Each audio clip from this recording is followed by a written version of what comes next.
Let us explore part one of our three-part study of what does it mean to worship in spirit and in truth. Until we understand what worship is, the cure for worship weariness that sometimes invades our souls will forever elude us. The Hebrew word for worship, shakah, means to bow oneself down, to sink down, to be depressed, to prostrate oneself before another out of honor. The Greek word for worship, proskuneo, like the Hebrew, was used to designate the custom of prostrating oneself before a person, kissing his feet, the hem of his garment, the ground, etc. This connotes actions motivated by an attitude that reveres, honors, or describes the worth of another person or object. Do you see the emphasis in all those definitions? It's not on the worshiper, but on the one who is worshiped. Worship is an exercise of the human spirit that is directed primarily to God. It is an enterprise undertaken not simply to satisfy our need or to make us feel better or to minister to our own social well-being, but to express the worthiness of God. To worship God is to ascribe to God supreme worth, for God is uniquely worthy to be honored in this way. John MacArthur Jr., the author of The Ultimate Priority, is absolutely correct when he says that consuming, selfless desire to give to God is the essence and the heart of worship. It begins with giving first of ourselves and then of our attitudes and then of our possessions until worship is a way of life.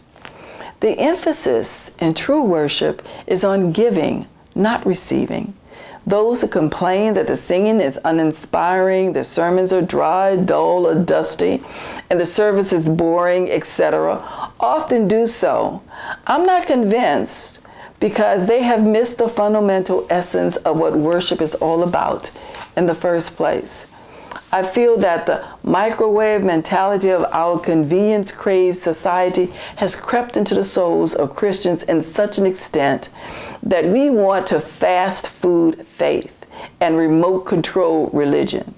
Now, I'm certainly not defending the sloppy singing, the sorry sermons, or the shabby services, but when it comes to this thing called worship, if we are thinking more about me, myself, and I than we are about God, we have gotten the cart before the horse, and things will never be what they ought to be until we change that. The emphasis in true worship is on giving the best that we have, not the leftovers. All throughout the Old Testament, God set the example of true worship. God demanded the very best from his people, the firstlings of the flock, the firstborn of man or animal, the first fruit of the harvest. The heart that says, let's worship God, but let's do it as quickly, conveniently, cheaply, and effortlessly as possible, does not understand the very essence of what true worship is all about. If God would not accept the leftovers from God's people in the days of the prophets Malachi, Amos, Isaiah, God will not and should not accept anything less than the very best that we have to offer God today. It is only when we come to realize that worship is a selfless act of giving, and when we give selflessly to our God, that worship will be the meaningful experience for us that we and God want it to be. This is one of the greatest paradoxes of the spiritual life.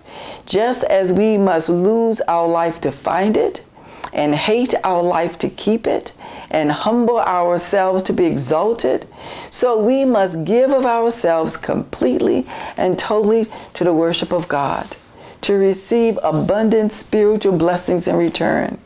It was Jesus our Lord who said, "Give and it will be given to you. Good measure, pressed down, shaken together, and running over will be put into your bosom.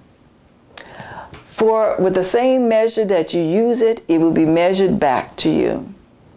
No wonder Jesus said, "It is more blessed to give than to receive."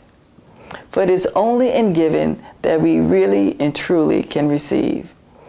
At the end of the worship service, the question that each of us should ask Or not, did I enjoy it?